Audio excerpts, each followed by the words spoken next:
Halo semuanya, saya Fernanda dan teman-teman saya, kami dari kelompok 3 ingin mempresentasikan tentang perlawanan Kesultanan Banten. Kerajaan Banten adalah salah satu kerajaan Islam di Pulau Jawa yang pernah menjadi penguasa jalur pelayaran dan perdagangan. Hal ini didukung oleh posisinya yang strategis, yaitu di ujung barat Pulau Jawa, lebih tepatnya di Tanah Sunda, Provinsi Banten. Kerajaan Banten didirikan oleh Syarif Hidayatullah atau Sunan Gunung Jati pada abad ke-16. Sebelum periode Islam, Banten adalah kota penting yang masih dalam kekuasaan Pajajaran. Pada awalnya, penguasa Pajajaran bermaksud menjalin kerjasama dengan Portugis untuk membantunya dalam menghadapi orang Islam di Jawa Tengah yang telah mengambil alih kekuasaan dari tangan raja-raja bawahan Majapahit. Namun, sebelum Portugis sempat mengambil manfaat dari perjanjian dengan mendirikan pos perdagangan, pelabuhan Banten telah diduduki oleh orang-orang Islam. Sunan Gunung Jati berhasil menguasai Banten pada 1525 sampai 1526 Masehi.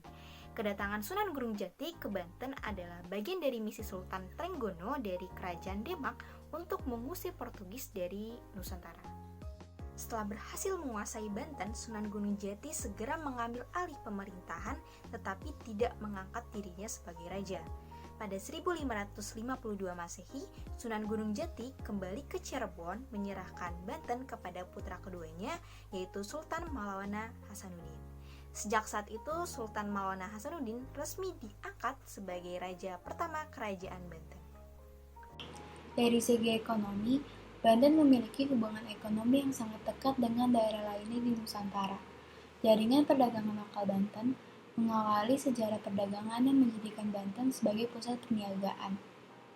Di bawah pemerintahan Sultan Ageng Tirtayasa, Banten berkembang menjadi bandar perdagangan yang besar dan pusat penyebaran agama Islam. Stabilitas politik dan kedudukan Banten yang strategis semakin membuat kehidupan ekonomi kerajaan Banten berkembang pesat. Bahkan, Banten menjadi salah satu pusat bandar perdagangan internasional. Banyak pedagang internasional yang berasal dari Arab, Gujarat, Persia, Turki, Cina dan sebagainya yang singgah dan melakukan transaksi perdagangan di Banten yang menjadikan kerajaan Banten semakin maju. Sehingga segera terbentuklah perkampungan-perkampungan oleh para pedagang tersebut, seperti Kampung Paklojan, Kampung Pecinan, Kampung Banda, Kampung Jawa, dan sebagainya. Selanjutnya dari segi politik. Pada saat baru berdiri, kerajaan Banten dipimpin oleh Sultan Hasanuddin. Pada awalnya, Banten termasuk daerah kekuasaan Kerajaan Demak. Namun, pada masa kemundurannya, Banten pun melepaskan diri dari kekuasaan Kerajaan Demak. Selanjutnya dari segi politik. Pada saat baru berdiri, Kerajaan Banten dipimpin oleh Sultan Hasanuddin. Pada awalnya, Banten termasuk daerah kekuasaan Kerajaan Demak. Namun, pada masa kemundurannya, Banten pun melepaskan diri dari kekuasaan Kerajaan Demak. Pada masa Sultan Hasanuddin, kerajaan Banten berkembang dengan sangat cepat dan menjadi pusat perdagangan. Kemudian, ia melakukan hubungan politik dengan wilayah lain dan juga memperluas kekuasaannya menuju ke daerah penghasil lada. Cara ini sangatlah signifikan dan menjadikan Banten sebagai pelabuhan lada terkemuka pada masa itu. Kemudian, pada masa Sultan Ageng Tirtayasa, kondisi Kesultanan Banten berjaya. Hal ini tidak luput dari politik yang sudah dilakukan oleh Sultan Ageng Tirtayasa. Beliau melakukan hubungan kerjasama dengan wilayah Nusantara, bahkan sampai ke Eropa, Timur Tengah, dan juga Asia. Kejayaan yang dilakukan melalui ekonomi dan menjadikan Banten sebagai tempat perdagangan dunia membuat Sultan Ageng Tirtayasa melakukan hubungan politik dengan negara lain supaya dapat mengembangkan Banten menjadi kerajaan yang besar. Ia juga mengirim rakyatnya untuk belajar ke Arab sambil berdagang dan bekerja sama dalam perdagangan lada dengan Inggris, Prancis, dan lain-lain. Pada akhir masa Kesultanan Ageng Tirtayasa, kondisi politik Banten menjadi turun dan mencekam di kalangan rakyat Banten. Di titik inilah rakyat mulai gelisah akibat adanya pergolakan di dalam kalangan istana, di mana politik dalam istana pun terjadi dan saling menjatuhkan satu sama lain. Karena Sultan Haji selaku anak dari Sultan Ageng Tirtayasa mulai menentang ayahnya dan bekerja sama dengan Belanda, yang menerapkan politik adu dombanya untuk menentang Sultan Ageng Tirtayasa. Dan yang terakhir dari segi sosial budaya, kehidupan sosial budaya rakyat Banten berlandaskan ajaran-ajaran yang berlaku dalam agama Islam. Pada masa pemerintahan Sultan Ageng Tirtayasa, kehidupan sosial masyarakat Banten semakin berkembang dengan pesat karena Sultan sangat memperhatikan kesejahteraan rakyatnya. Meskipun agama Islam mempengaruhi sebagian besar kehidupan, namun penduduknya telah menjalankan praktek toleransi terhadap keberadaan pemeluk agama lain. Hal ini dibuktikan dengan dibangunnya sebuah kelenteng di Pelabuhan Banten pada tahun 1673. Dalam bidang seni bangunan, Kerajaan Banten meninggalkan seni bangunan Masjid Agung Banten yang dibangun pada abad ke-16. Selain itu, Kerajaan Banten memiliki bangunan istana dan bangunan gapura di Kebon, Banten. Bangunan istana tersebut dibangun oleh Jan Lucas Cordel, seorang Belanda yang telah memeluk agama Islam. Namun, keadaan berubah drastis ketika Sultan Ageng Tirtayasa meninggal dunia dan kehidupan masyarakat mulai banyak dicampuri oleh Belanda. Setelah berganti pemimpin, Kerajaan Banten akhirnya mencapai puncak kejayaan saat dipimpin Sultan Abdul Fattah. Pemimpin yang lebih dikenal dengan nama Sultan Ageng Tirtayasa tersebut memerintah pada tahun 1651 sampai 1682. Pada masa pemerintahan Sultan Ageng Tirtayasa, Kerajaan Banten terus mengalami kemajuan. Letak Banten yang sangat strategis membuat perkembangan dan kemajuan ekonomi di wilayah tersebut semakin cepat. Alhasil, kehidupan masyarakat pun mengalami kemajuan. Di bidang politik pun pemerintah kerajaan ini juga semakin kuat. Perluas wilayah kekuasaan tersebut dilakukan meskipun ada sebagian masyarakat yang tidak mau memeluk agama Islam. Kelompok yang disebut dengan masyarakat Baduy itu masih tetap ingin mempertahankan agama dan istiadat nenek moyang. Di dalam bidang kebudayaan, Kerajaan Banten juga mengalami perkembangan terutama di seni bangunannya. Ada beberapa bangunan yang masih tersisa hingga saat ini seperti Masjid Agung Banten, bangunan keraton, dan gapura-gapura. Oke, sekarang kita bakal lanjut ke perlawanan Kesultanan Banten melawan penjajah. Jadi pada saat itu Kesultanan Banten merupakan salah satu pusat perdagangan internasional dan letak dari Kesultanan Banten itu cukup strategis. Jadi pada saat itu Belanda sangat ingin menguasai Kesultanan Banten. Mulailah pada tahun 1619 VOC sudah berhasil menguasai dan membangun benteng pertahanan di Batavia atau sekarang Jakarta. Pada akhirnya, kedua belah pihak dari Banten dan VOC itu saling bertikai untuk menjadi pusat dagang internasional. Pada tahun 1651 Masehi, seorang pangeran bernama Pangeran Surya naik jadi pemimpin Kesultanan Banten dan mendapat gelar Sultan Ageng Tirtayasa. Situasi konflik yang sudah terjadi dengan VOC sebelumnya kini kian memanas karena perlawanan-perlawanan yang dilakukan oleh Sultan Ageng Tirtayasa. Nah, jadi beberapa perlawanan dari Sultan Ageng Tirtayasa itu kayak mengundang para pedagang dari Inggris, Prancis, Denmark, dan Portugis berdagang di Banten. Terus meluaskan interaksi dengan dagang dengan bangsa Cina, India, dan Persia. Lalu mengirim beberapa kapal dengan maksud mengganggu pasukan VOC. Dan yang terakhir membuat saluran irigasi sepanjang sungai ujung Jawa sampai Pontang yang ditujukan sebagai persiapan suplai perang dan pengairan sawah. Nah, tapi perkembangan di Banten ini ternyata tidak disenangi oleh VOC. Jadi, oleh karena itu, dalam rangka melemahkan peran Banten sebagai bandar perdagangan, VOC saat itu sering melakukan blokade dalam rangka memberi tekanan dan memperlemah kedudukan VOC. Nah, rakyat Banten juga melawan. Cara melawannya itu dengan merusak perkebunan tebu milik VOC.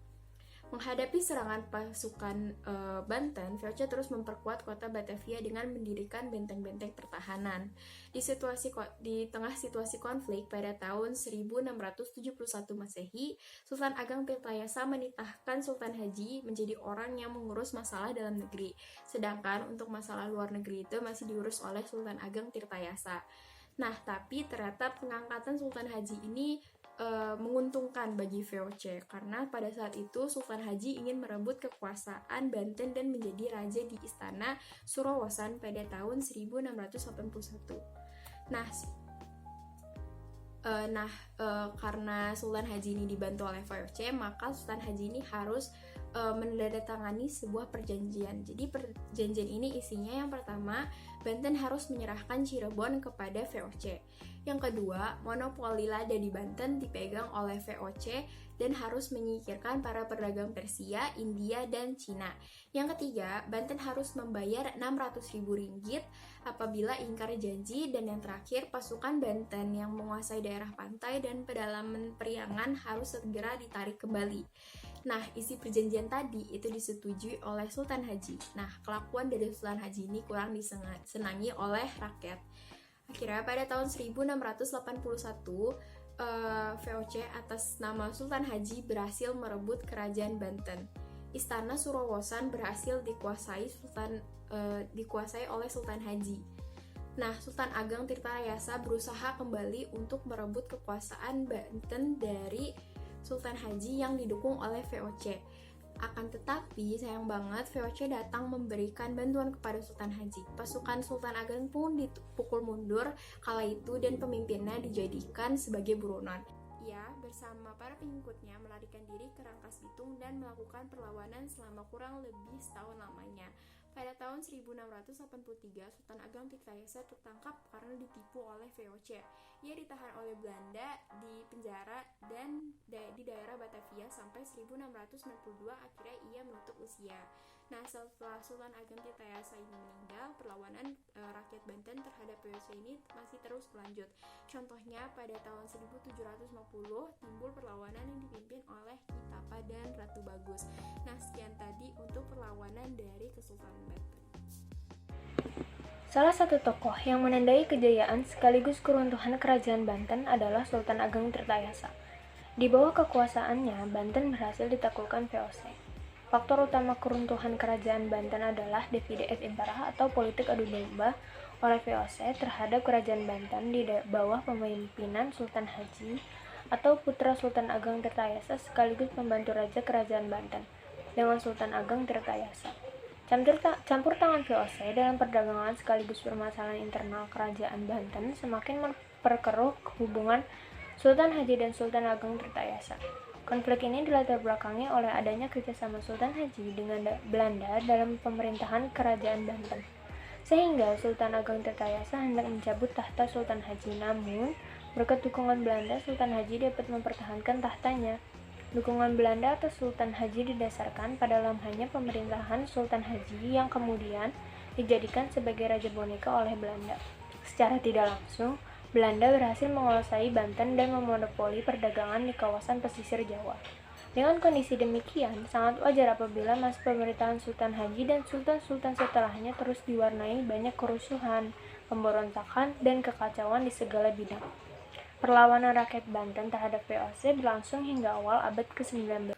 Selanjutnya, peninggalan kerajaan Banten. Sebelum kerajaan ini mengalami keruntuhan, kerajaan Banten telah meninggalkan benda-benda yang patut untuk dijaga, seperti peninggalan bangunan yang bercorak Tionghoa. Ada 8 peninggalan kerajaan Banten. Yang pertama, Vihara Avalokitesvara, merupakan bangunan yang vihara, yaitu tempat bersembahyang bagi umat Buddha kala itu. Yang kedua, ada Kerkhof, sebuah tempat untuk bersemayam bagi orang-orang Eropa yang sudah meninggal. Orang tersebut diantaranya warga Belanda, Prancis, Inggris, dan warga Eropa lainnya. Yang ketiga, ada Meriam Kiamuk. Meriam Kiamuk merupakan sebuah meriam hasil peninggalan kerajaan Banten yang masih dapat kita saksikan hingga sekarang. Yang keempat, Benteng Spilwitz. Pada tahun 1585, kerajaan Banten membangun sebuah benteng. Benteng ini berfungsi sebagai pertahanan dari serangan laut. Yang kelima, Masjid Agung Banten. Sultan Maulana Hasanuddin, anak pertama Sunan Gunung Jati, mendirikan masjid ini pada tahun 1652. Peninggalan kerajaan Banten ini terletak di desa Banten Lama. Yang keenam, ada Keraton Surosowan.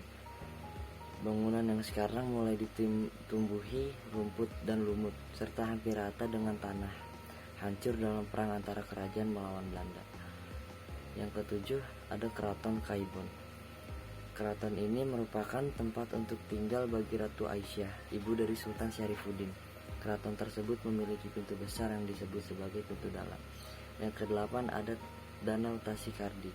Danau Tasikarding merupakan sumber mata air utama untuk keluarga kerajaan yang tinggal di istana, sekaligus dijadikan sebagai saluran irigasi untuk sawah para penduduk Kerajaan Banten.